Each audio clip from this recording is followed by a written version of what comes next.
Boa noite a todos, todas. Espero que estejam bem, com saúde.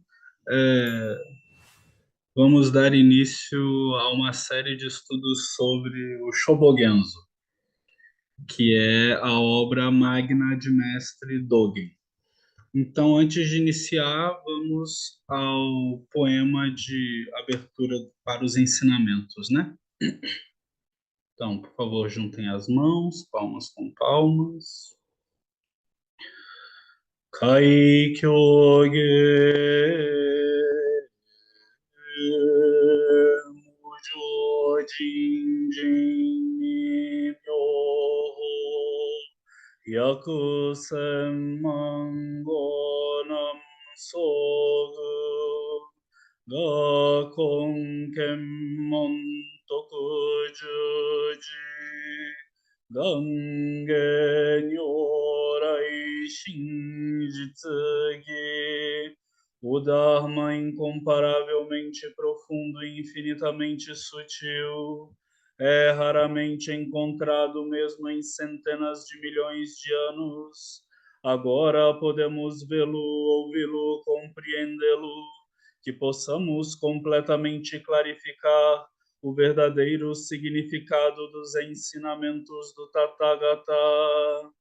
Mujo Jinjin Mi Myoho Yakusen Mangonam Sogu Gakon Kemmon Tokujuji Gange Nyorai Shinjitsugi.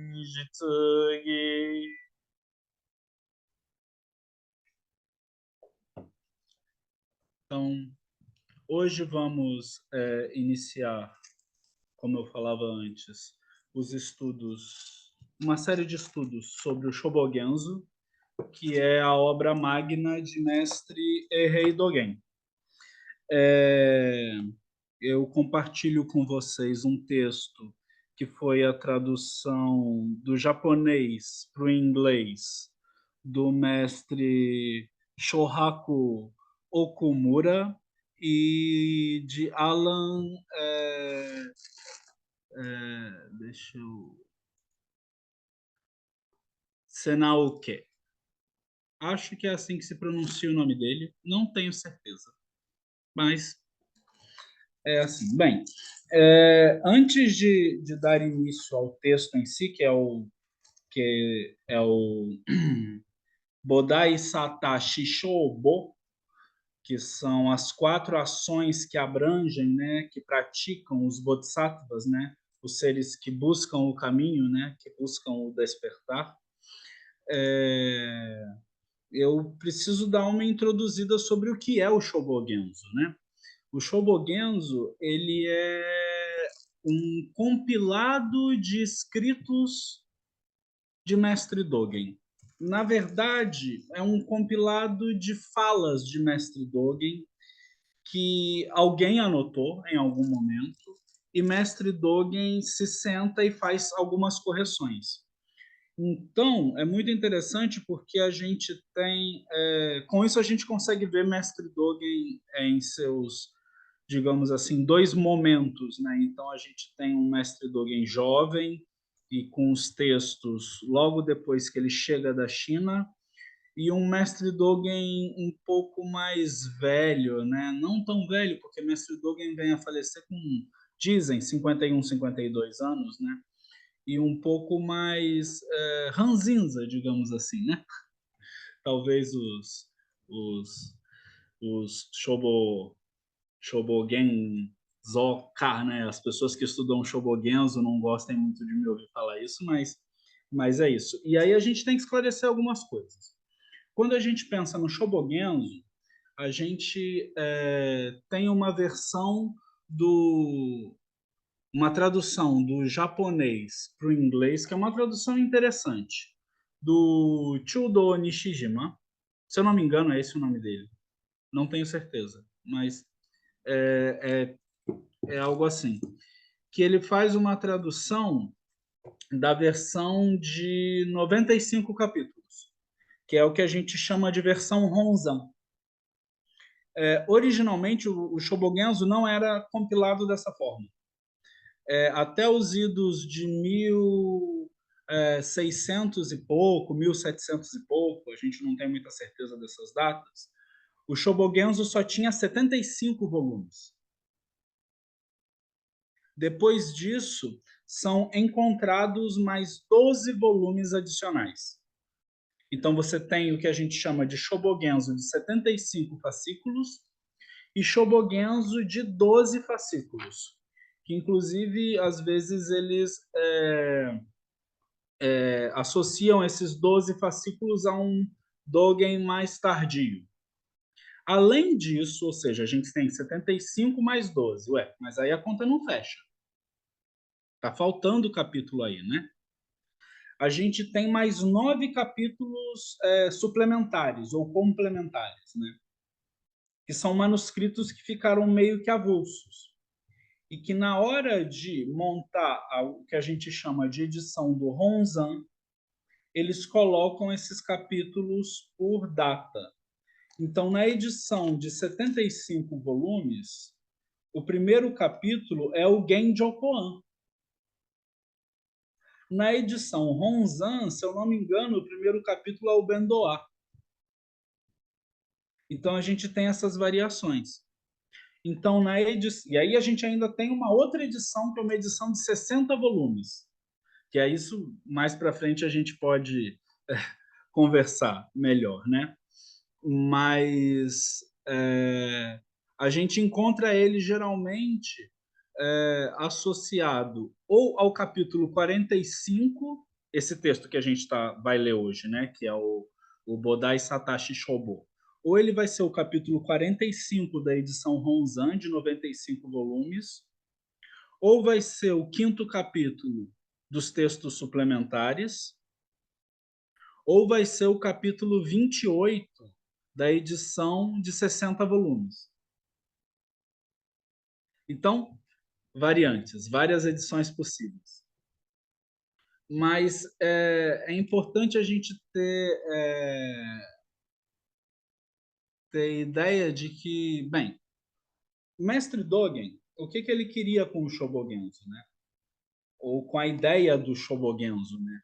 Ele queria, de alguma forma, chegar a 100 volumes e que esses 100 volumes pudessem explicar o Dharma de Buda, segundo a tradição Soto Zen, né? Na verdade, ele nem pensava em Soto Zen, né?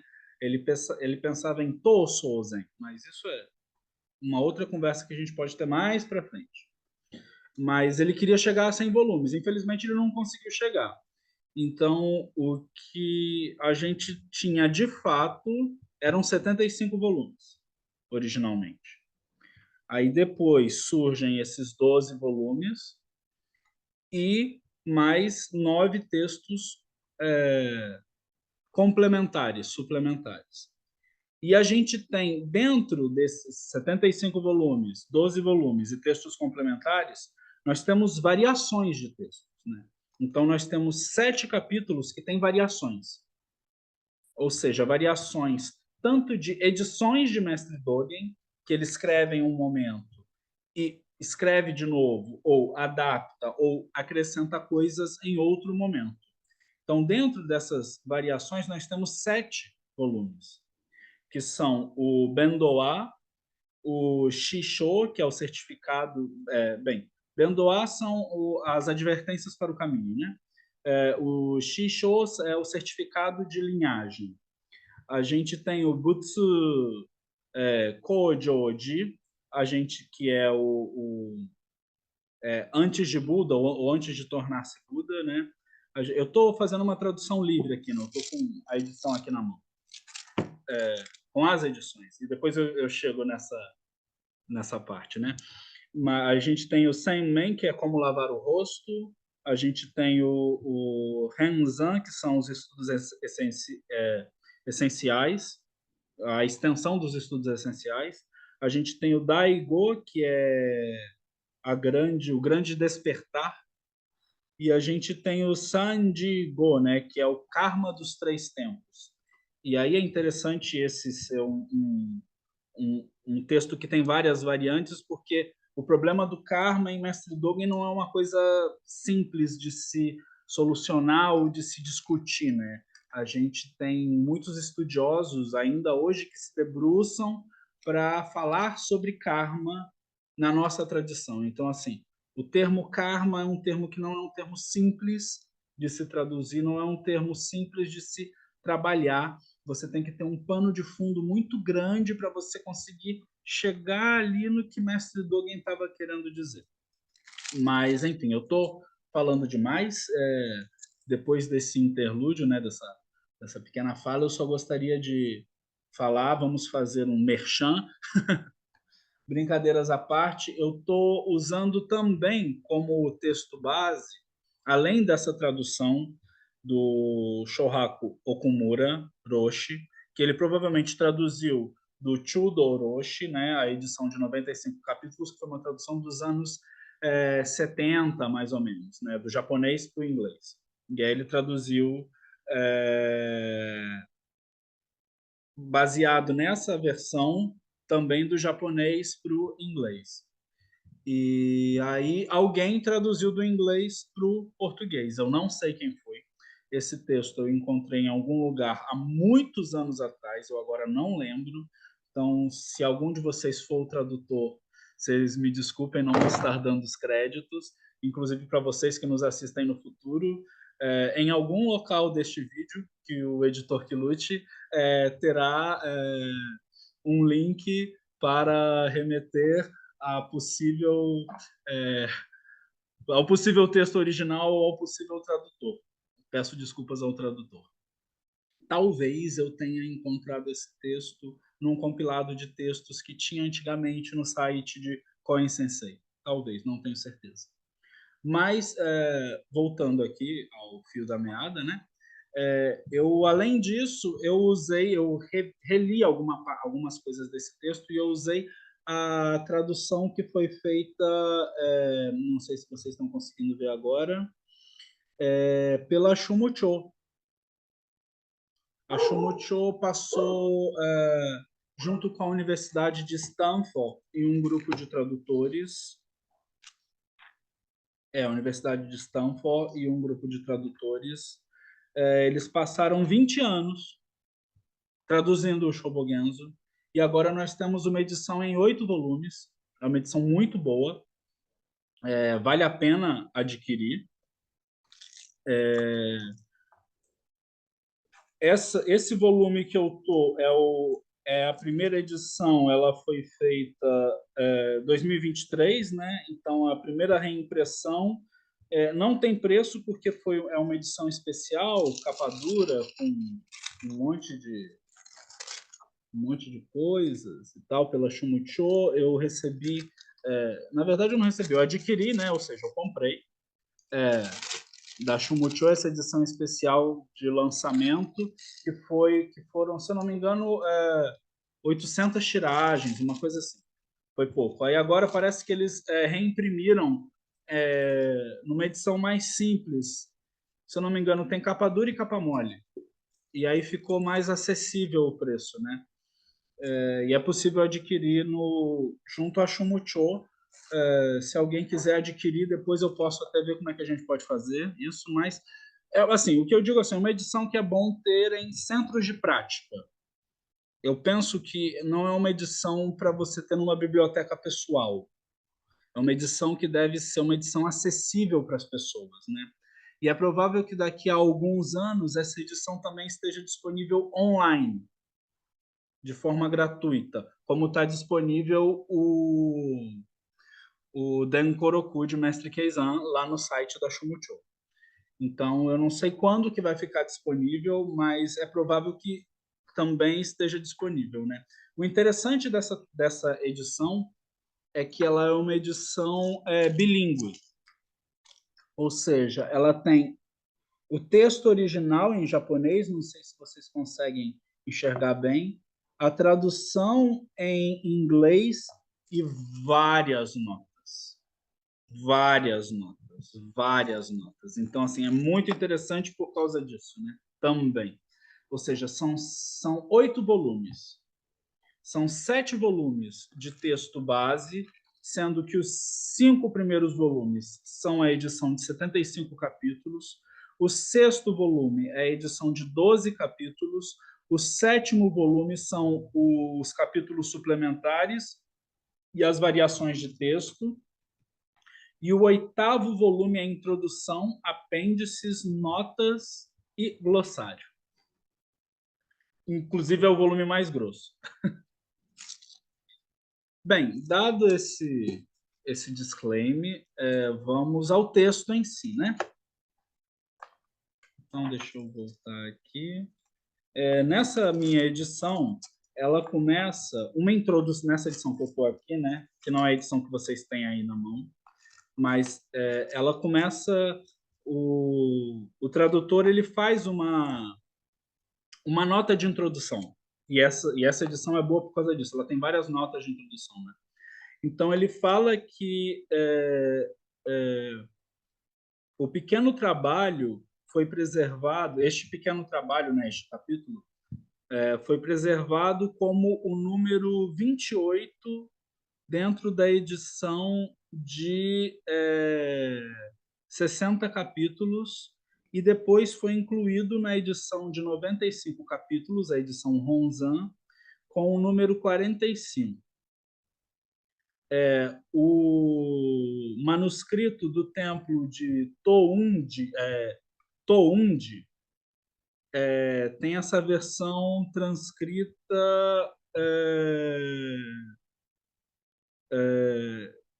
contém a transcrição dessa versão, né? O manuscrito do templo de Myoshoji, que é um manuscrito que tem que é do século XVIII, ele diz que esse capítulo ele diz que esse capítulo ele foi composto, compilado na primavera de 1243. E logo depois que Mestre Dogen abandona Koshoji, né, fugindo da capital, e se retira para a província de Echizen para fundar Eihei, né? Então esse é um dos primeiros capítulos que ele escreve quando ele está em Eihei, né? Esse título ele indica um conjunto tradicional de 4 práticas feitas pelos bodhisattvas que se convertem ao budismo, ou ao Buda Dharma. É um conjunto de textos de advertência àqueles que estão iniciando o caminho do Buda Dharma, o caminho de Buda, né? Ele é um texto que tem suas fontes em vários textos chineses que também abordam esse tema. E vários textos da literatura Chan chinesa trazem essas pequenas 4 práticas como algo importante, né? É dito que esse texto ele pertence ao Dogen tardio, ou seja, ao Dogen depois dos anos de 1240, e é um estilo muito próximo ao estilo que nós encontramos no Shobogenzo de 12 capítulos. Ou seja, e aí é minhas notas agora, né? É um Dogen que está um pouco chateado com a forma como os praticantes estão conduzindo sua vida e praticando o Dharma, né? Tanto monásticos quanto alguns leigos, e principalmente como o Japão estava sendo governado na época, né? Então nós temos o Mestre Dogen com crítica social, né? Professor Joaquim é que gosta desse tema, né? Mas então esse texto ele se aproxima muito do Shobogenzo de 12 capítulos, né? Enquanto a fala do autor, né? Que é uma fala de advertência. Então vamos ao texto em si. Então vamos lá. Shobogenzo Bodai Satashi Shobo. As 4 ações que abrangem o Bodhisattva.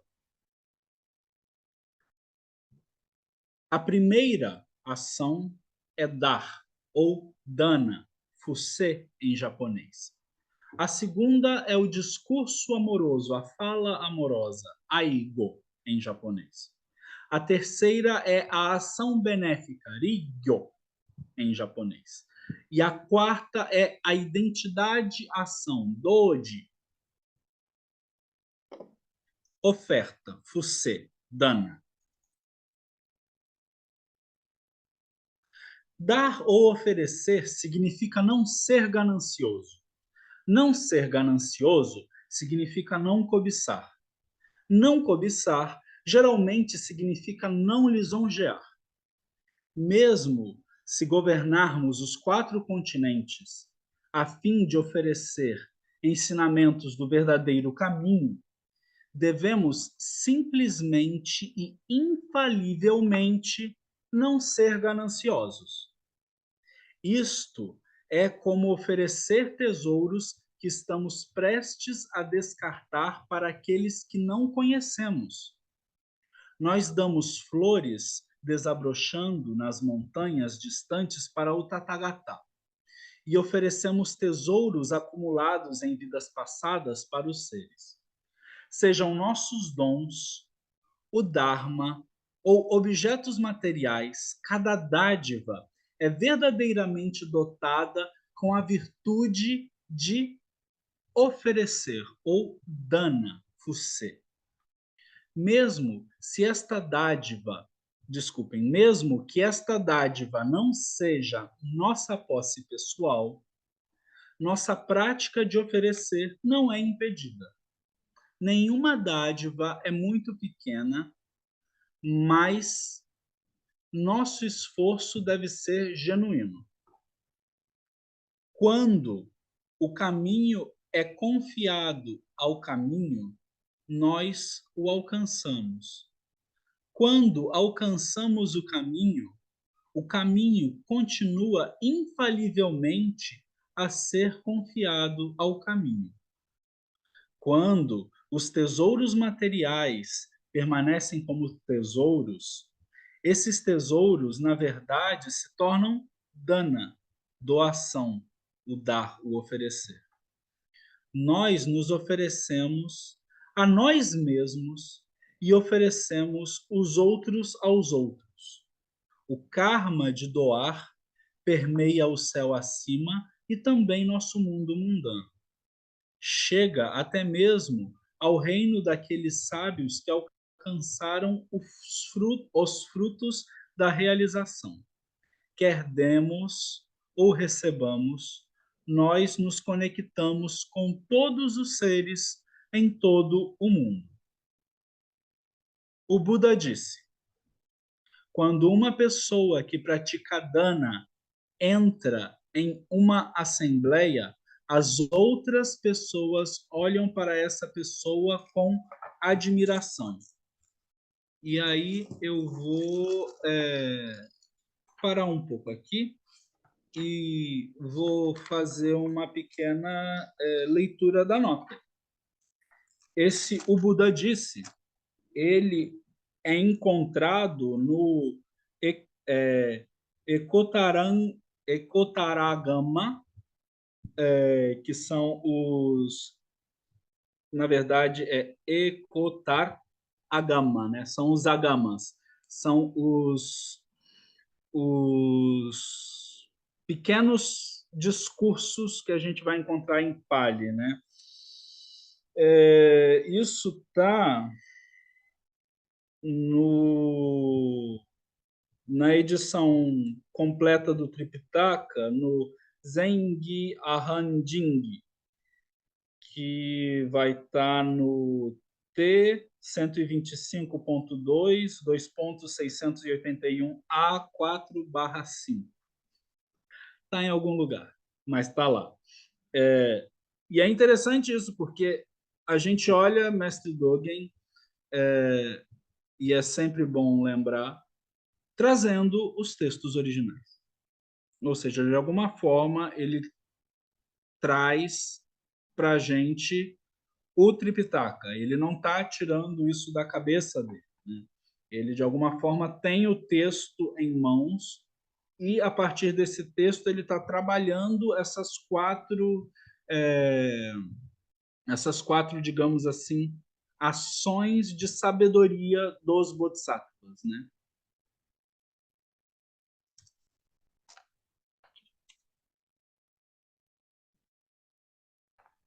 Voltando, né?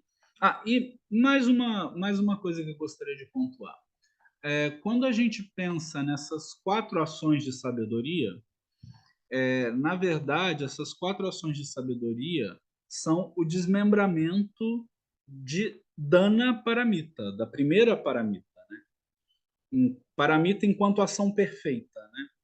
Então, a Paramita de Dana, de Fusê, de doar, é o tema desse texto. Então, o mestre Dogen está trabalhando aqui nesse texto a Paramita de doar, de doação, Dana.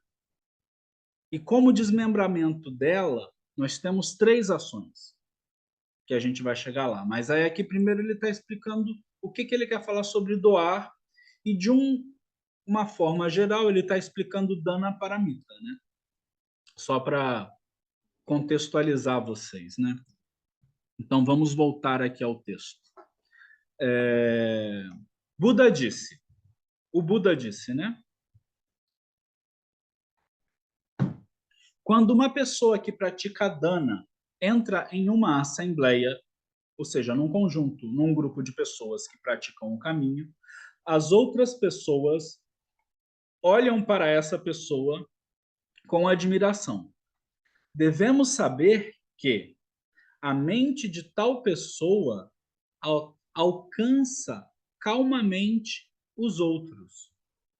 Mesmo se oferecermos apenas uma palavra ou um versículo do Dharma, isso se tornará uma semente de bondade nesta vida e em outras vidas por vir. E aí, o mestre Dogen está explicando aqui, como ele fala no parágrafo anterior, no finalzinho, né, do karma de doar, né? Mesmo se nós dermos algo humilde, um único, aí aqui o texto está centavo, mas no original deve ser moeda ou alguma notação monetária da época, né? Ou um único, né, centavo ou um talo de grama. Isso, o ato de doar, né, humildemente, plantará uma raiz de bondade nesta e em outras eras. O Dharma pode ser um tesouro material e um tesouro material pode ser o Dharma. Isso depende inteiramente do voto e do desejo do doador.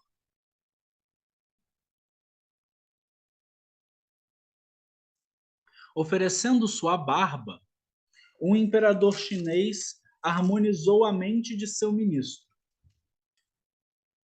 Ofertando areia, uma criança ganhou o trono. Essas pessoas não cobiçavam recompensas dos outros.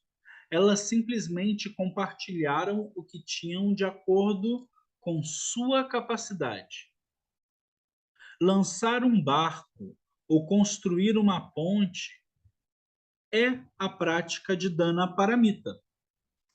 Quando entendemos o significado de Dana, de dar, doar, você, receber um corpo e desistir de um corpo são ambas ofertas. Ganhar a vida e administrar um negócio nada mais é do que dar. Confiar nas flores ao vento e confiar nos pássaros à estação também pode ser uma ação meritória de dana, de doar. Quando damos e quando recebemos, devemos estudar este princípio.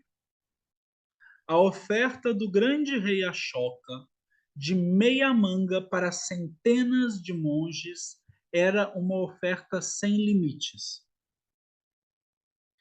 Não só devemos nos encorajar a fazer ofertas, mas não devemos perder nenhuma oportunidade de praticar dana.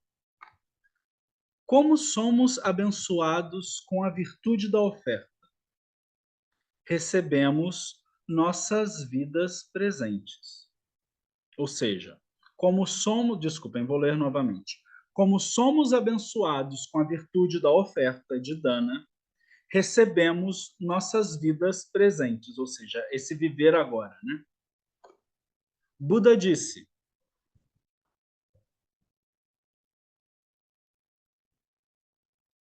pode-se oferecer e usar a própria dádiva.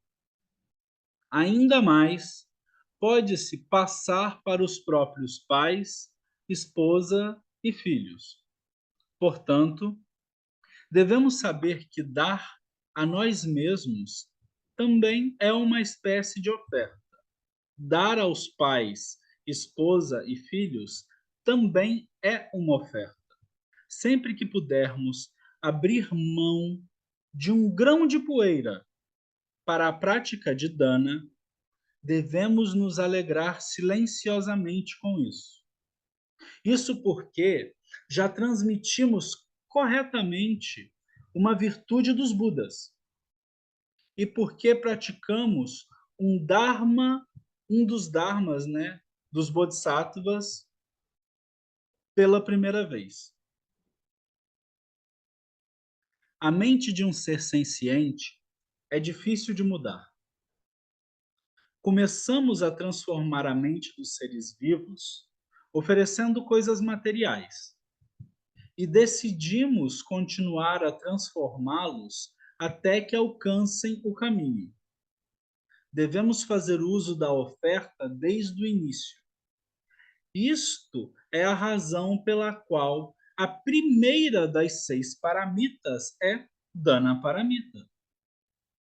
A vastidão ou estreiteza da mente não pode ser medida, e a grandeza ou pequenez das coisas materiais não podem ser pesadas. Mas há momentos em que nossa mente muda as coisas e existe doação, na qual as coisas também mudam nossa mente. Então, essa é a fala de Mestre Dogen sobre Dana, sobre Fusê, sobre a doação. E aí ele vai começar a desmembrar 3 ações, 3 dharmas dos bodhisattvas, né? Que são Aigo, que é a fala amorosa, Rigyo, que é a ação benéfica, e Doji, que é a ação identitária. Ou seja, todas essas 3 coisas, desculpem, elas são desmembramentos de dana. E aí a gente pode parar para refletir e lançar uma pergunta no ar, né? Por quê? Por que essas ações são desmembramentos da doação, de dana paramita, né? Então, essa é uma pergunta que a gente vai responder ao final deste vídeo. Então, aguardem até o final, por favor, continuem conosco. Então, se eu não lembrar de responder essa pergunta, por favor, alguém da sala me lembre da pergunta. Mas por quê, né? Por que essas 3 coisas são parte de um desmembramento de Dana Paramita, né? Então vamos à primeira delas, né? Que é Aigo, que é a fala amorosa, né? O discurso amoroso. A fala amorosa significa, em primeiro lugar, despertar a mente compassiva ao se encontrar com os seres e para oferecer palavras de carinho e amor. Mestre Dogen é lindo aqui, sim. Em geral, e é ótimo ele falar isso, né? Em geral. Não devemos usar nenhuma palavra violenta ou prejudicial. Essa é a advertência de Mestre Dogen. Em geral, não devemos usar nenhuma palavra violenta ou prejudicial. Na sociedade, é uma cortesia perguntar aos outros se eles estão bem. No caminho de Buda, temos as palavras valorize a si mesmo. E há um dever filial do discípulo de perguntar aos seus professores como você vai. Então a pergunta é: vocês perguntam aos seus professores como eles estão? Vocês perguntam todo dia como é que eles estão, se eles estão bem, se eles estão precisando de alguma coisa? E aí eu faço essa pergunta assim meio em tom de brincadeira e ironia, mas a gente tem que lembrar e tem que se perguntar quem são os nossos professores. Não só este sujeito que está aqui falando com vocês, que é um suposto professor, mas quem são os nossos professores? Mestre Dogen vai nos dizer que os rios e montanhas ensinam o Dharma, que todos os seres manifestam o Dharma de Buda, o caminho de Buda. Então, se todos os seres manifestam o caminho de Buda, todos os seres são nossos professores. Então, como interagimos com esses professores? Será que estamos, de fato, usando fala amorosa com todos? Mesmo com os professores que não gostamos?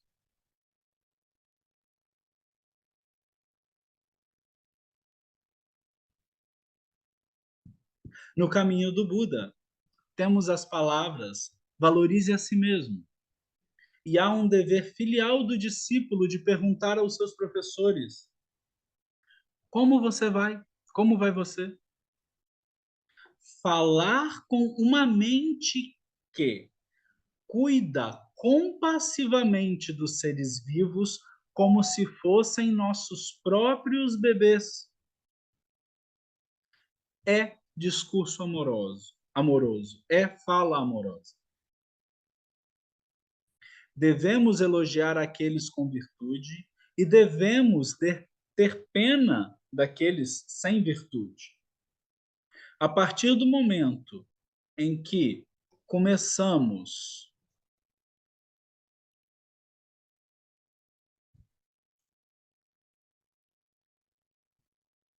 a nos deliciar com a fala amorosa, a fala amorosa é nutrida pouco a pouco. Quando praticamos assim, a fala amorosa, que geralmente é não conhecida ou não vista, né, irá se manifestar. Em nossa vida presente, devemos praticar fala amorosa sem falta e continuar essa prática por muitas vidas. Seja subjugando o inimigo mortal ou fazendo a paz, o discurso amoroso é fundamental. Quando uma pessoa ouve um discurso amoroso diretamente, o rosto dessa pessoa se ilumina e sua mente torna-se alegre. Quando uma pessoa ouve a fala amorosa de outra pessoa, essa pessoa insere essa fala em seu coração e alma. Devemos saber que o discurso amoroso surge de uma mente amorosa e que a semente de uma mente amorosa é um coração compassivo. Deveríamos estudar como o discurso amoroso tem o poder de transformar o mundo. Não é apenas não é apenas elogiar a habilidade de alguém.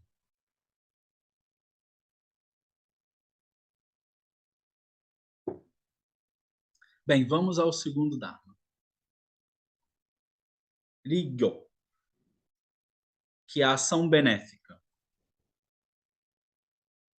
E a ação benéfica é uma coisa incrível, porque aqui mestre Dogen usa um termo no japonês que é Hoben, meios hábeis. Encontramos meios hábeis em mestre Dogen aqui, né? Rigyo, ação benéfica. Ação benéfica significa criar meios hábeis para beneficiar os seres. Sejam eles nobres ou humildes. Por um exemplo, nos preocupamos com o futuro próximo e distante dos outros e usamos meios hábeis para beneficiá-los. Devemos ter pena de uma tartaruga encurralada e cuidar do pardal doente. Quando vemos essa tartaruga ou pardal, tentamos ajudá-los sem esperar qualquer recompensa. Somos motivados unicamente pela própria ação benéfica.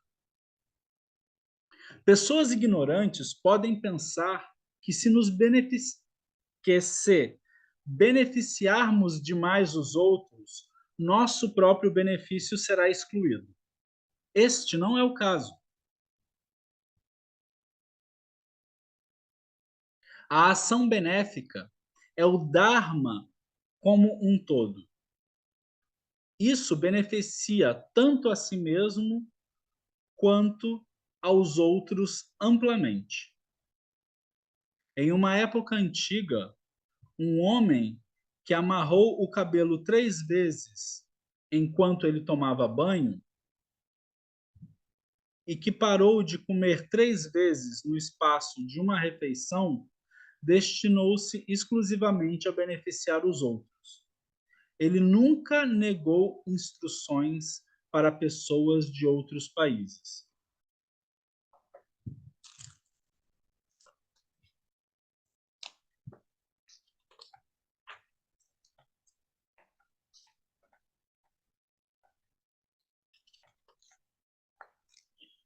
Eu vou aqui dar uma olhada para ver se temos uma nota sobre esta citação. Temos.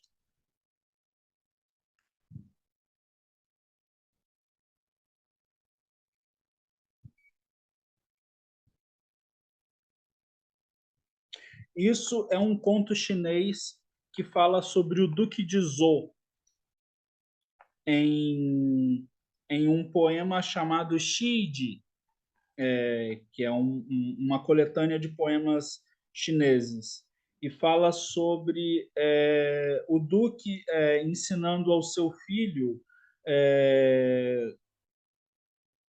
e explicando como governar a província de Lu, na China, né? E aí ele fala que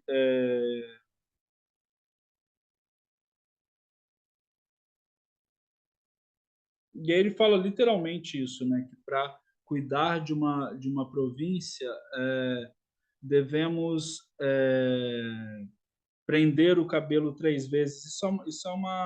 Isso tem um pano de fundo cultural chinês específico, né? Sobre o costume de tomar o banho corretamente. E devemos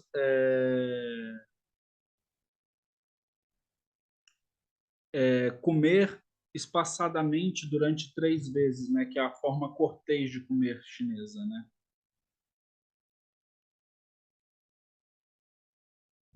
Então aqui aqui mestre Dogen está citando o poema Shide, né? E está usando esse poema como pano de fundo de exemplo aqui, né? Da cortesia e de como agir para beneficiar os seres, né? Em uma época antiga, é o poema, né? Um homem que amarrou o cabelo 3 vezes enquanto tomava banho e que parou de comer 3 vezes no espaço de uma refeição, destinou-se exclusivamente a beneficiar os outros. Ele nunca negou instruções para pessoas de outros países. Ele nunca negou instruções para pessoas de outros países. Então ele está aqui falando do duque, né? Desse duque de Zhou, de Lou. Portanto, devemos beneficiar igualmente amigos e inimigos. Isso é Mestre Dogen, não sou eu que estou falando, é Mestre Dogen que está aqui dizendo. Devemos nos beneficiar assim como os outros.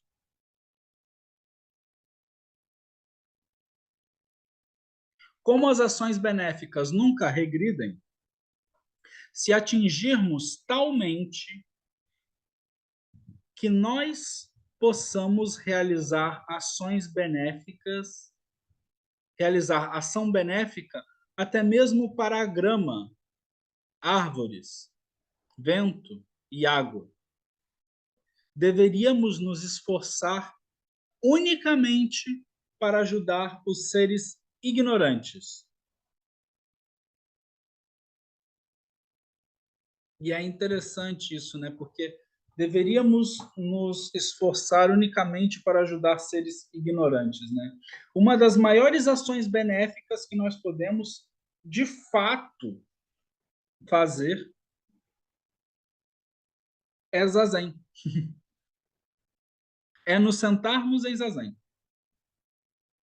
Porque quando a gente se senta em zazen, a gente salva todos os seres. A gente salva todos os seres da nossa própria ignorância.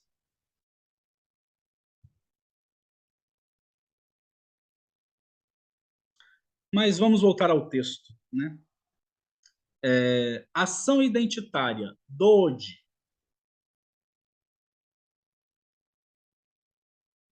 Identidade, ação, né? Essa ação identitária significa não ser diferente, nem se diferenciar de si mesmo nem dos outros. Por exemplo, é como no mundo humano o Tathagata se identifica ele mesmo com os seres humanos. Como ele se identifica no mundo humano, sabemos que ele deve ser o mesmo em outros mundos. Quando percebemos a identidade, a ação, eu e os outros somos uma identidade.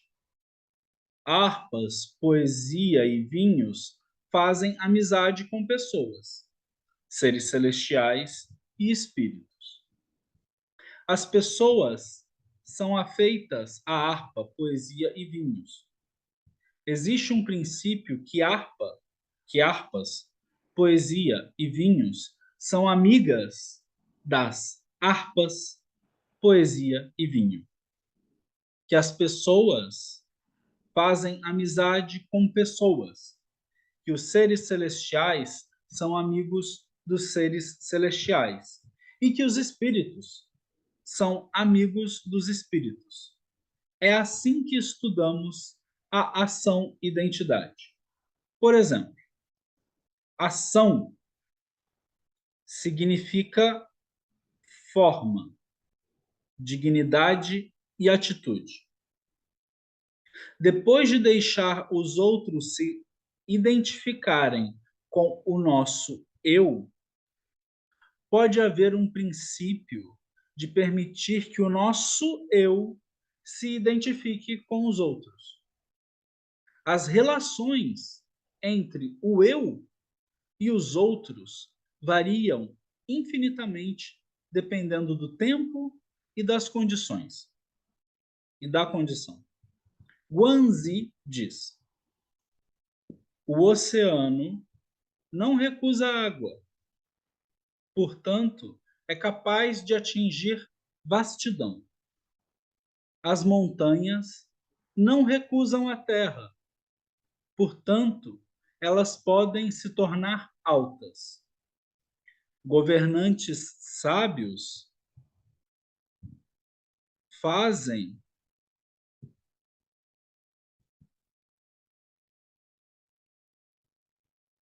o que os governantes sábios fazem é não estarem cansados de pessoas.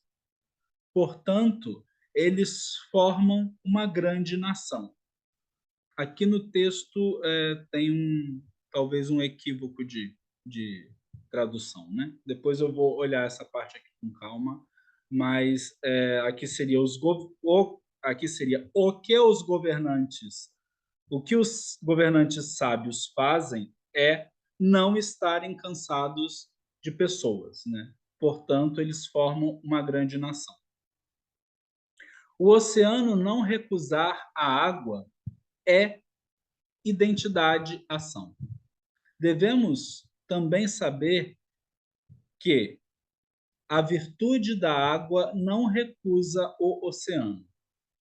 É por isso que a água é capaz de formar um oceano e a terra é capaz de formar montanhas. Devemos saber em nós mesmos que, como o oceano não se recusa a ser o oceano, ele pode ser o oceano e alcançar grandeza. Como as montanhas não se recusam a ser montanhas, elas podem ser montanhas e alcançar grandes alturas. Como governantes sábios não se cansam de seu povo, eles atraem muitas pessoas. Muitas pessoas significa uma nação. Um governante sábio pode significar um imperador. Os imperadores não se cansam de seu povo. Isso não significa que eles deixam de oferecer recompensas e punições, mas que nunca se cansam de seu povo. Em tempos antigos, quando as pessoas eram gentis e honestas, não havia recompensas e punições no país. A ideia de recompensa e punição naquela época era diferente. Mesmo nesta época, deve haver algumas pessoas que procuram o caminho sem expectativa de recompensas. Isso está além do pensamento de pessoas ignorantes. Como os governantes sábios são claros, eles não se cansam de seu povo. Embora as pessoas sempre desejem formar uma nação e encontrar um governante sábio, poucos deles entendem completamente a razão pela qual um governante sábio é sábio. Portanto, eles estão simplesmente contentes de serem acolhidos pelo governante sábio. Eles não percebem que eles próprios estão acolhendo um governante sábio. Assim, o princípio de identidade-ação existe tanto no governante sábio quanto nas pessoas ignorantes. É por isso que a ação-identidade é prática e voto de um bodhisattva. Devemos simplesmente enfrentar todos os seres com uma expressão gentil. Como cada um desses 4 dharmas abrangentes inclui os 4 dharmas abrangentes, ou seja, numa relação, existem 16 dharmas abrangentes. Escrito no 5º dia do 5º mês lunar do 4º ano de Nindim, 1243, por monge Dogen, pelo Saramana Dogen, que foi para para a China da dinastia Song e recebeu a transmissão do Dharma. Esse foi o capítulo que fala sobre os 4 Dharmas. E aí a gente volta à pergunta, né, que ficou lá atrás. Vocês lembram qual era a pergunta? Alguém lembra a pergunta?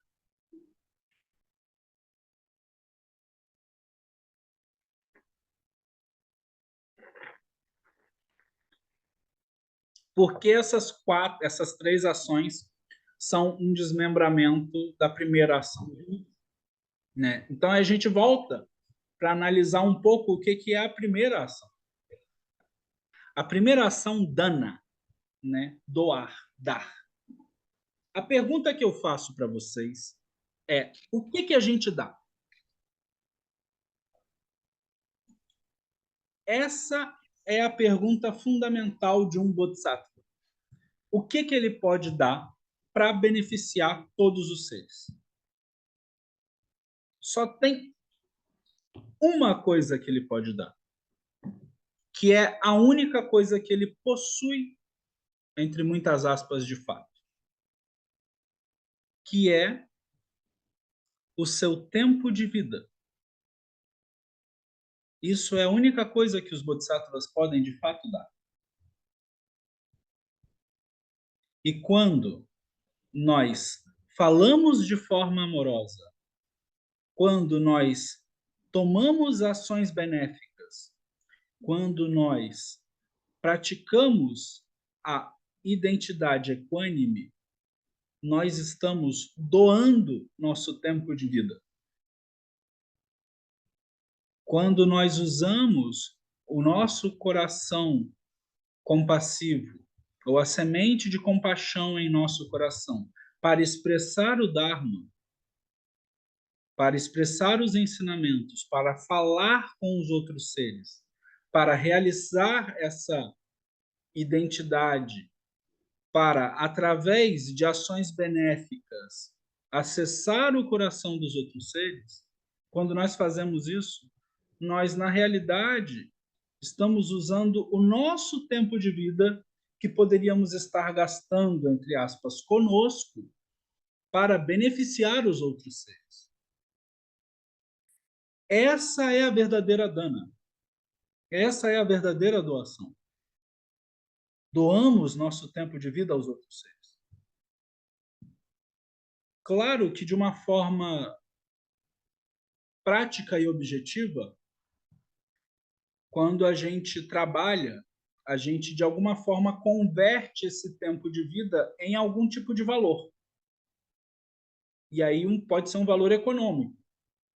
E aí quando nós fazemos uma doação, por um exemplo, que é uma possibilidade, em dinheiro ou em alimento para um templo ou para uma pessoa que necessita ou para um professor ou para qualquer ser, nós pegamos esse tempo de vida que foi convertido de alguma forma em algum tipo de valor e doamos isso, né? Quando nós, além de termos uma fala amorosa com todos os seres, nós temos o famoso ombro amigo, nós temos a orelha amiga, isso também é dana, porque você está praticando ali o ato de doar o seu tempo de vida para o outro.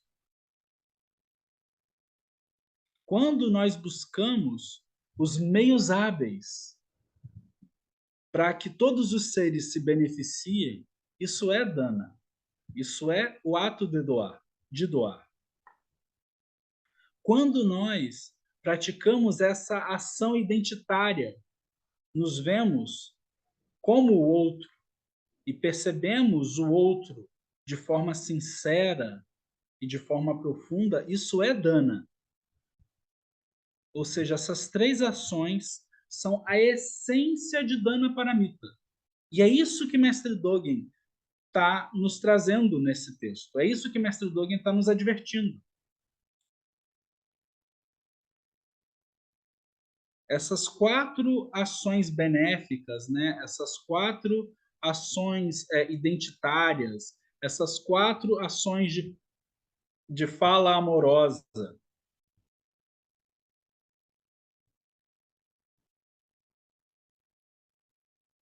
Estes 4 dharmas abrangentes dos bodhisattvas são todos manifestação de Dana Paramita. Então, quando o mestre Dogen compõe esse texto, ele está compondo esse texto para aqueles que estão iniciando o caminho, para aqueles que estão começando a praticar. Então, se existe alguma coisa que a gente pode dizer para os iniciantes, pratiquem essas 4 coisas. Qual é o texto que eu tenho que ler? Se tem um texto que a gente pode oferecer para um iniciante, além de um manual de zazen, ou seja, como sentar e fazer zazen, é este texto aqui, mais do que qualquer outro. Claro que tem outros que vão dar início ao Shobogenzo, né? Como o Genjo Koan, ou então o Bendoa, que são textos maravilhosos, só que são densos, são profundos. Você tem que ter um background poderoso. Você tem que ter um pano de fundo ali muito grande para você entender as referências que Mestre Dogen faz. E nesse texto também, diga-se de passagem, Mestre Dogen está aqui citando o poema chinês antigo, que se não fosse a nota de rodapé, a gente não ia saber de fato o que Mestre Dogen está falando quando ele fala ali do prender o cabelo 3 vezes, parar de comer 3 vezes. Isso tem um pano de fundo histórico ali daquela época, né? Então, assim, mas ademais disso, além disso, ele aqui ele é muito claro e objetivo no que pode conduzir um bodhisattva, ou seja, um ser que procura o caminho. Não um bodhisattva enquanto seres, entre muitas aspas, né? E que os bodhisattvas, me desculpem, enquanto seres mitológicos, né? Seres distantes, seres quase divinizados. Não são esses bodhisattvas que a gente está falando. Os bodhisattvas que a gente está falando são os nossos amigos, praticantes do caminho. Então, essas 4 ações, que são coisas simples, são o fundamental da nossa prática. Então, se a gente puder, de alguma forma, colocar essas 4 ações em mente, né, lembrar delas durante o dia e tentar praticá-las durante o dia, seria algo muito benéfico a todos os seres, né? E tem um pequeno parênteses que eu gosto de fazer quando a gente fala de fala amorosa. Quando a gente está falando de fala amorosa é uma fala objetiva, vinda de um coração compassivo. Nossa mãe, ou nosso pai, ou nosso tutor, ou nossa avó, quando gritava para a gente não enfiar o dedo na tomada, ou quando antigamente, hoje em dia não se faz mais isso, mas antigamente quando voava um tamanco de pau na cabeça, quando a gente ia lá meter o dedo na tomada, depois dela ter falado amorosamente algumas vezes, gritado algumas vezes, e aí tomado ações factas, factuais, né? Essa é uma fala amorosa também. Então, quando a gente vê muitas vezes emanações de bodhisattvas e vidyadharas, né, senhores de sabedoria, com caras iradas e formas terríveis, essas formas são fruto de um coração compassivo, porque às vezes é necessário tomar determinadas formas para que você acesse o coração daquela pessoa. E são formas plenas de compaixão. A questão é que a gente tem que ter o cuidado para não achar que ser ignorante com o outro é compaixão todo o tempo. Não é isso que eu estou querendo dizer. Mas o exemplo, e é o exemplo bem específico, né, da mãe que adverte o filho para não meter o dedo na tomada, essa advertência é uma fala amorosa. O professor, quando de alguma forma fala, não vá por esse caminho, vá por aquele. Cuidado com a senda à sua frente. É uma fala amorosa, né? Quando você diz não, é uma fala amorosa. Quando você coloca limites no seu discurso, quando você coloca limites na sua relação com o outro, e você mostra para o outro até onde ele pode ir, isso é uma fala amorosa. Quando você toma determinadas atitudes de definir claramente o que você gosta ou não dentro de uma relação, por um exemplo, seja de uma relação de casais, seja uma relação de amigos, seja inclusive uma relação de mestre e discípulo. Isso é uma ação benéfica, isso é uma fala amorosa. Por quê? Porque parte do quarto Dharma, que é a identidade, tem a ver com a sinceridade. E aí tem a ver com a sinceridade de olhar para si e perceber quem você é de verdade. E aí, quando você percebe quem você é de verdade, você consegue olhar o outro e perceber você no outro e o outro em você, como o texto fala, né? Você consegue perceber que você e o outro não são diferentes. Por isso, essa ação identitária, né? Então, você passa a tomar atitudes equânimes com os outros seres, todos. Hoje a minha fala fica por aqui. Eu avancei bastante na minha fala, eu peço desculpas.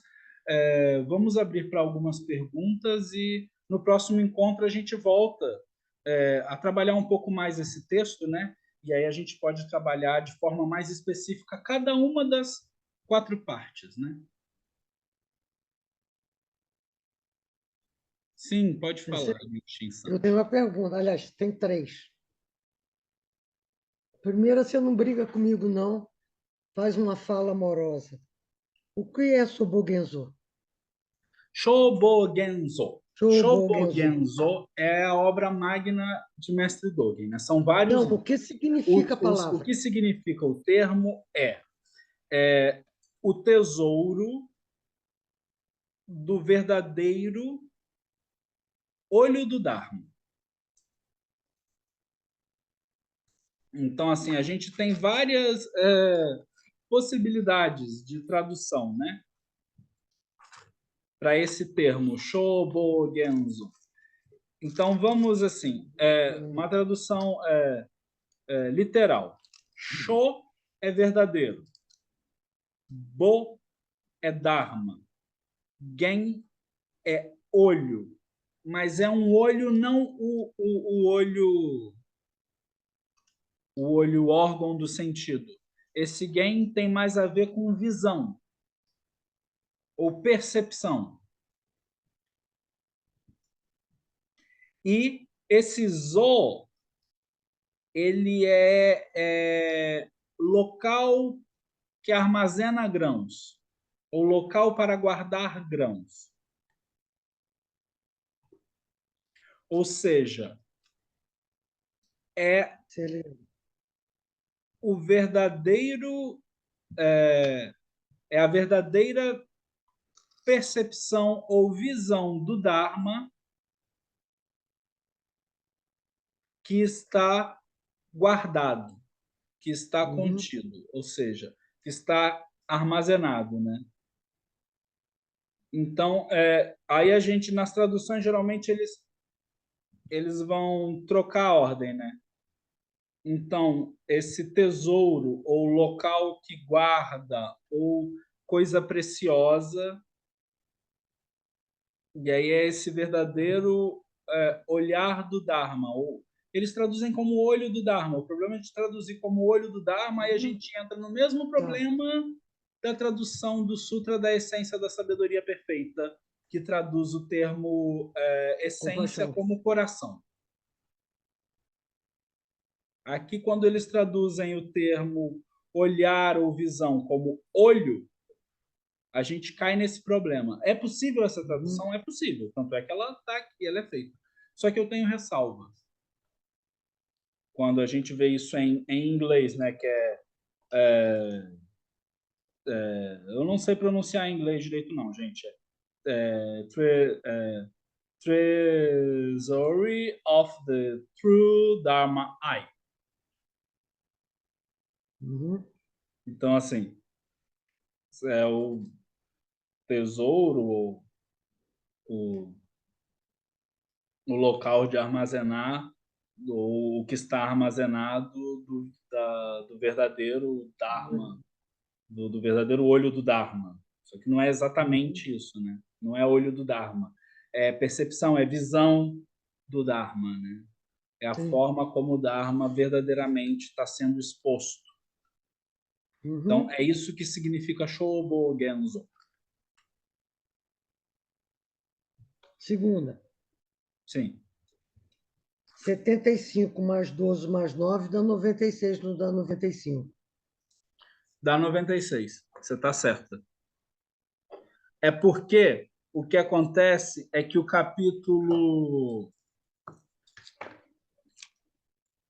16 Hum, eles contam como dois, mas na verdade é um, que é o Gyodi, que é o Gyodi, a porção superior e a porção inferior.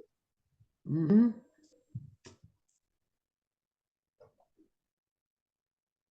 A terceira, naquela frase que você acertou a tradução, é só tirar o fazem, que aí fica na mesma sequência.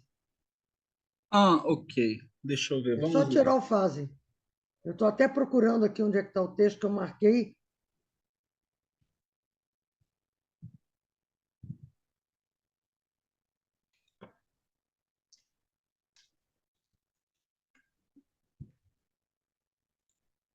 Está aqui, na página 4,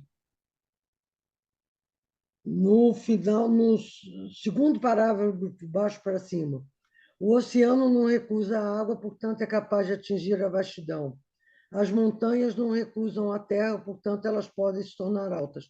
Governantes sábios não estão cansados de pessoas, portanto, eles formam uma grande nação. É só tirar.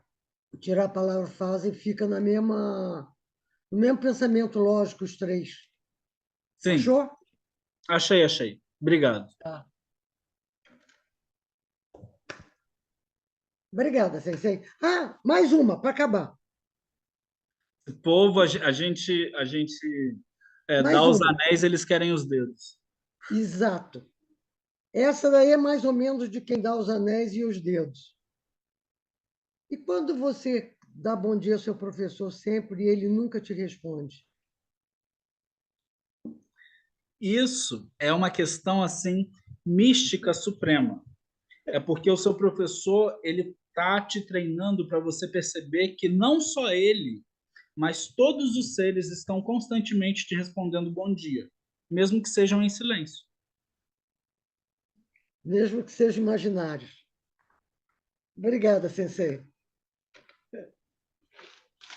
Você tem que lembrar que este que vos fala tem alguns problemas e Eu um não deles é nomeei que ninguém. eu acho que eu respondi. Nunca.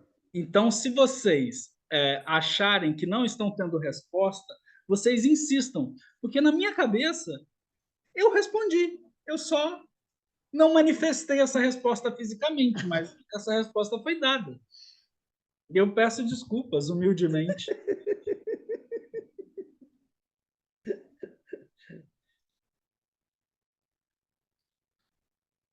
Sim, próximo.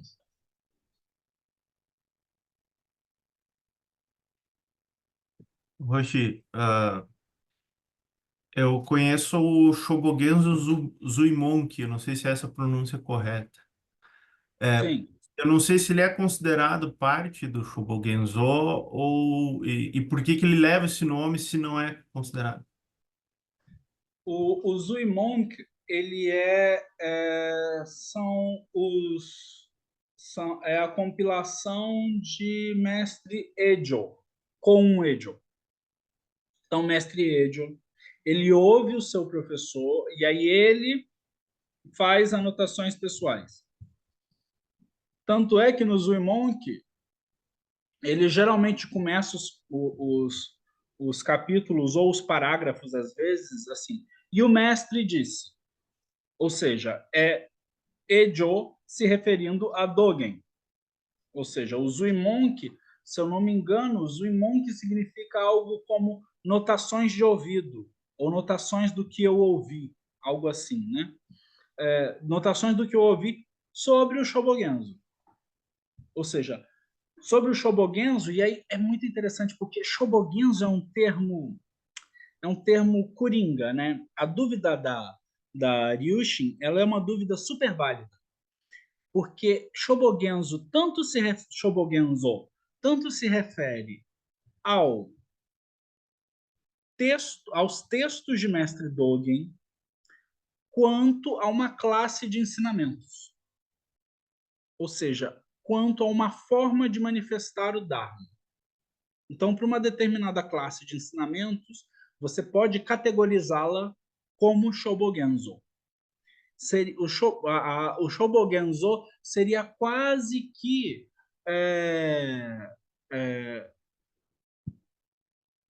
seria quase que considerado um Shastra. Então, a gente não está falando exatamente de um sutra, que são os ensinamentos diretos. A gente não está falando exatamente de Vinaya, que são as regras monásticas, mas a gente está falando de comentários sobre Sutra e Vinaya. Então, se a gente pensa no que Mestre Dogen está fazendo aqui, ele está fazendo isso. Ele está fazendo comentários. Não são os comentários clássicos, porque ele, Mestre Dogen, inclusive, vai se referir aos comentários clássicos. Quando a gente pega aqui esse... E Buda disse, se eu não me engano, é o... Então, quando a gente pega Mestre Dogen citando um Agama é Shastra. Ele está citando Shastra aqui, ele está citando comentários de sutras. Né? Então, se a gente pensa assim, em Shobogenzo como o termo Shobogenzo, ele não é um termo novo, ele não é um termo inventado por Mestre Dogen. Ele é um termo budista antigo, que também, depois de séculos, vai se referir ao conjunto de ensinamentos que Mestre Dogen vai usar como título. Esse título, né? Que é Shobogenzo, que é o conjunto da verdadeira percepção sobre o Dharma. Talvez, se a gente pudesse fazer uma tradução livre do termo Shobogenzo, seriam os tesouros da verdadeira percepção do Dharma, ou como a gente vê, percebe, compreende o Dharma de forma correta. Então, esse correto não é o Dharma que é correto. Esse correto é a forma como a gente olha e percebe o Dharma. E isso aí a gente também entra num problema de tradução que, não sei, eu tenho aqui algumas questões que poderiam ser tratadas sobre isso, né? Então, assim, o correto não é o Dharma que é correto. O correto é a forma como você percebe o Dharma, porque o Dharma em si só ele não precisa ter o título de correto, porque ele já é correto, ele já é verdadeiro, ele já é essencial. Você não precisa dar esse epíteto aí. Esse epíteto de verdadeiro, correto, ele é dado à forma como nós apreendemos e vemos, interpretamos o Dharma. Então, é a correta interpretação do Dharma. Então, quando a gente pensa em Shobogenzo, o que Mestre Dogen está querendo falar aqui? Ele está querendo falar da correta interpretação do Dharma. Ele está se aprofundando em vários textos, ele está se aprofundando em vários autores para ter uma correta percepção, compreensão do Dharma. Porque o Dharma em si só a gente já sabe que ele é verdadeiro. Obrigado. Sensei, Luciano, uma dúvida. Eu acho que eu anotei errado. Quando a gente fala de Dana, ela é que se divide nessas três vertentes, Aigo, Igyo e Doji. a fala amorosa, a ação benéfica e a ação identitária. Ou as 4 ações é que vão se dividir nessas 3 ações? Não, você anotou certo. Você pensa assim que ele vai categorizar dana paramita como uma das 4 ações benéficas. Então, dana, o ato de doar, é uma ação benéfica. E aí, quando a gente pensa em aigo, rigyo e doji, ou seja, a fala amorosa, a ação benéfica e a ação identitária, elas surgem do quê? Elas são feitas do quê? Elas são feitas de dana, elas são feitas de fusê. Então, se a gente pega a dana e aprofunda os meios hábeis de praticar dana, a gente tem essas 3 ações, essas 3 práticas, que é fala amorosa, as ações benéficas e a ação identitária. Então, você anotou certinho. Mas elas se permeiam, né? Elas não são sozinhas. Elas sempre acontecem em grupo, né? Ou seja, para você ter uma fala amorosa, essa fala amorosa ela vai fazer parte de uma ação benéfica, que vai ser fundamentado em uma ação identitária, né? Porque você só vai conseguir ter uma fala amorosa se você se identificar de forma correta, verdadeira com o outro. E isso só vai acontecer se você despender tempo de vida para que essa fala surja, se manifeste, inclusive fisicamente, né? Você faça com que o ar saia do seu pulmão, passe pelas cordas vocais, vibre e a fala aconteça, de fato. Claro que às vezes essa fala amorosa pode acontecer de forma silenciosa, no silêncio do bom dia. Mas, mas, mas brincadeiras à parte, você precisa de tempo de vida, você dá tempo de vida para isso acontecer. Né? Então, essas 4 ações abrangentes, elas se permeiam sempre, né? Elas nunca estão sozinhas. Grato.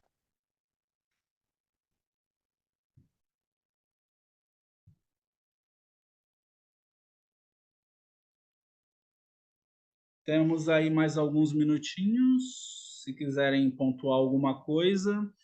Se vocês quiserem, vocês também podem anotar depois as perguntas e me mandar e a gente conversa um pouco mais no próximo encontro. Eu pretendo, no próximo encontro, continuar esse texto. Né? Então, hoje a gente deu, digamos assim, uma batida rápida nele, e aí no próximo encontro a gente vai trabalhando parágrafo por parágrafo, e a gente vai conversando, né? A gente vai conversando. Se não tiverem mais nenhuma... Esse mesmo texto. Sim, o mesmo texto, esse mesmo texto. Ótimo, é bom para a gente dar tempo de ler. Esse mesmo texto. Se não tiverem mais nenhuma pergunta, gostaria de agradecer a presença de todos, aos que estão nos assistindo no YouTube. Em algum local deste vídeo vai ter um botãozinho para você curtir, se inscrever e compartilhar, é importante pro algoritmo, né? E realmente agradecer a todos. Então, Nega waku wako no kudoku wo motte amaneku issai nioi o boshi. Warera to shujou to minato mo ni butsudo jozen koto.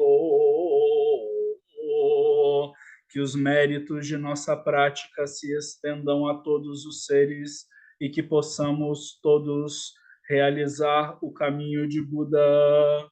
Oferecemos a todos os Budas através do espaço e do tempo, a todos os honrados Bodhisattvas e Mahasattvas e a Mahaprajna Paramita, a Paramita da sabedoria completa e perfeita, mãe de todos os Budas. Muito obrigado e boa noite a todos.